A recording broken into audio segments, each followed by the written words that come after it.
Hi hello ಎಲ್ರಿಗೂ ನಮಸ್ಕಾರ. ಇವತ್ತು ಅಗಸ್ತ್ಯನಿಗೆ LKGಗೆ ಫಸ್ಟ್ ಡೇ ಆಗಿತ್ತು. ಮಕ್ಕಳು ನೋಡ್ತಾ ನೋಡ್ತಾ ಎಷ್ಟು ಬೇಗ ದೊಡ್ಡವರಾಗಿ ಬಿಡ್ತಾರಲ್ವ. ಮನೆ ಹತ್ರ ಗೌರ್ಮೆಂಟ್ ಇಂಗ್ಲೀಷ್ ಮೀಡಿಯಂ ಸ್ಕೂಲ್ ಇದ್ದದ್ರಿಂದ ನಾನು ಇಂಗ್ಲೀಷ್ ಮೀಡಿಯಂ ಆ ಸ್ಕೂಲಿಗೆ ಸೇರಿಸಿದ್ದೆ ಅಗಸ್ತ್ಯನನ್ನು. ನಾವೆಲ್ಲ ಈ LKG UKG ಈಗಿನ ಮಕ್ಕಳ ಈ ವಯಸ್ಸಿನಲ್ಲಿ ನಾವು ಅಂಗನವಾಡಿಯಲ್ಲಿ ಬೆಟ್ಟ ಬೇಣ ಎಲ್ಲ ತಿರ್ಕೊಂಡು ಹಣ್ಣನ್ನೆಲ್ಲ ಕೊಯ್ಕೊಂಡು ಅದನ್ನೆಲ್ಲ ಕಿಸೆಯಲ್ಲಿಟ್ಕೊಂಡು ಅದನ್ನೆಲ್ಲ ತಿನ್ಕೊಂಡು ಸ್ಕೂಲಿಗೆ ಹೋಗಿ ಮುಟ್ಬೇಕಿದ್ರೆ ಲೇಟ್ ಆಗ್ತಿತ್ತು. ಹಾಗೆ ಮನೆಗೆ ಬರಬೇಕಿದ್ರು ಅಷ್ಟೇ, ಅಷ್ಟೊಂದು ಆಟ ಆಡಿಕೊಂಡು ಮಜಾ ಮಾಡಿಕೊಂಡು ಬೆಳೆದಂಥ ಟೈಮ್ ಆವಾಗೆಲ್ಲ. ಈಗಿನ ಮಕ್ಕಳಿಗೂ ತುಂಬ ಪ್ರೆಷರ್ ಏನಕ್ಕೆ ಅನ್ನೋದು ನನ್ನ ಅಭಿಪ್ರಾಯ. ಹಾಗಾಗಿ ಅವನನ್ನು ನಾನು ಆರಾಮಾಗಿ ಕಲೀಲಿ, ಅವನು ಒಂದು 6 years ಆಗೋ ತನಕ ಅವನು ಆರಾಮಾಗಿ ಇರಲಿ ಅನ್ನೋ ಕಾರಣದಿಂದ ಗೌರ್ಮೆಂಟ್ ಸ್ಕೂಲಿಗೆ ಹಾಕೋಣ ಅನ್ನೋದು ನನ್ನ ನಿರ್ಧಾರ ಆಗಿತ್ತು.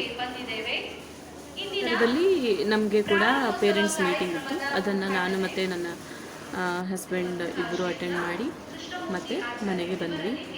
ಮಗ ಅಲ್ಲೇ ಅಗಸ್ತ್ಯ. ಅವತ್ತು ಅವರಿಗೆ ಊಟ ಎಲ್ಲ ಇದ್ದಿದ್ದರಿಂದ ಅವನು ಆರಾಮಾಗಿ ಊಟ ಮಾಡಿಕೊಂಡು ಸಂಜೆ 4 ಗಂಟೆ ತನಕ ಅವನಿಗೆ ಸ್ಕೂಲ್ ಇತ್ತು. ಹಾಗಾಗಿ ಅವನನ್ನು ಅಲ್ಲೇ ಬಿಟ್ಟು ನಾವಿಬ್ಬರು ಮನೆಗೆ ಬಂದ್ವಿ. ಆ ದಿವಸ ಪೋಷಕರಿಗೆ ಕೆಲವೊಂದು ಸಾಂಸ್ಕೃತಿಕ ಚಟುವಟಿಕೆಗಳಿರ್ಬೋದು, ಆಟೋಟ ಸ್ಪರ್ಧೆ, ಇದನ್ನೆಲ್ಲ ಆಯೋಜಿಸಿಕೊಂಡು ಶಾಲೆಗೆ ಪೋಷಕರು ಬರಬೇಕು, ಮಕ್ಕಳ ಬಗ್ಗೆ ಒಂದಷ್ಟು ವಿಚಾರ ವಿನಿಮಯ ಮಾಡಿಕೊಳ್ಬೇಕು, ಹಾಗಾಗಿ ಶಾಲೆಯ ಜೊತೆ ಸಂಪರ್ಕ ಇಟ್ಕೊಳ್ಬೇಕು ಅನ್ನೋ ಒಂದು ಉದ್ದೇಶದಿಂದ ಈ ಮೆಗಾ ಪೋಷಕ ಸಭೆಯನ್ನು ಮಾಡ್ತಾ ಇದ್ದೇವೆ. ಹಾಗೆ ಇವತ್ತು ಕೂಡ ನಮ್ಮ ಶಾಲೆಯಲ್ಲಿ ಈ ಮೆಗಾ ಪೋಷಕ ಸಭೆಯನ್ನು ನಾವು ಈಗ ತಾನೇ ಆರಂಭಿಸ್ತಾ ಇದ್ದೇವೆ. ಈ ಒಂದು ಸಭೆಯಲ್ಲಿ ಮುಖ್ಯವಾಗಿ ಇವತ್ತು ನಿಮಗೆಲ್ಲರಿಗೂ ನಮ್ಮ ಶಾಲೆ, ನಮ್ಮ ಸರ್ಕಾರಿ ಶಾಲೆ, ಈ ಶಾಲೆಯಲ್ಲಿ ಸಿಗುವಂಥ ಸವಲತ್ತುಗಳ ಬಗ್ಗೆ, ಶಾಲಾ ಸವಲತ್ತುಗಳ ಬಗ್ಗೆ ನಿಮಗೆಲ್ಲರಿಗೂ ಅರಿವಿದೆ ಅಂತ ಭಾವಿಸ್ತೇನೆ. ಈ ಉಚಿತ ಪಠ್ಯಪುಸ್ತಕ, ಉಚಿತ ಸಮವಸ್ತ್ರ, ಮಕ್ಕಳಿಗೆ ಉಚಿತ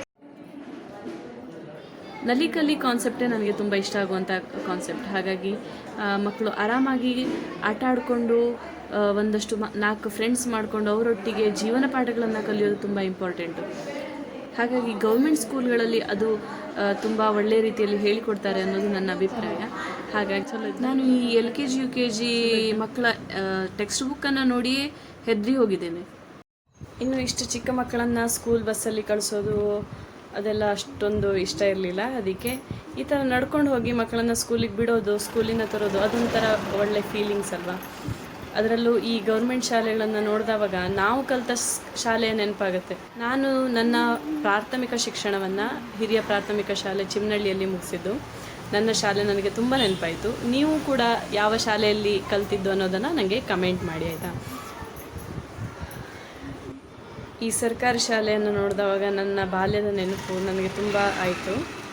ಇನ್ನು ಅಗಸ್ತ್ಯ ಕೂಡ ತುಂಬ ಹ್ಯಾಪಿಯಾಗಿ, ಇವತ್ತಂತೂ ಏನು ಬರೀಲಿಕ್ಕೂ ಕೊಡಲಿಲ್ವಂತೆ, ಏನೂ ಇಲ್ಲ, ಸೊ ಹ್ಯಾಪಿಯಾಗಿದ್ದ ಇವತ್ತು.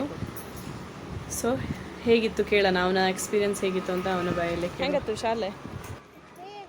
ಹಾಂ ಹಾಂ ಹಾಂ ಮನ್ಗದಿದ್ಯಾ? ಹೊರಗ್ದಿದ್ಯಾ ಮನ್ಗದಿದ್ಯಾ?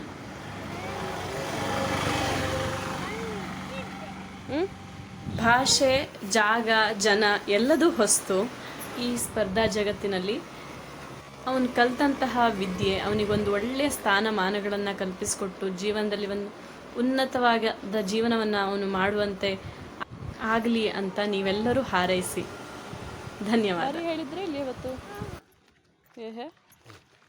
ಇವತ್ತು ಫ್ರೀ ಎಡ ಬರೆಯೋದೆಲ್ಲ ಅನಿಸು ಇಲ್ಲೆಡೆ.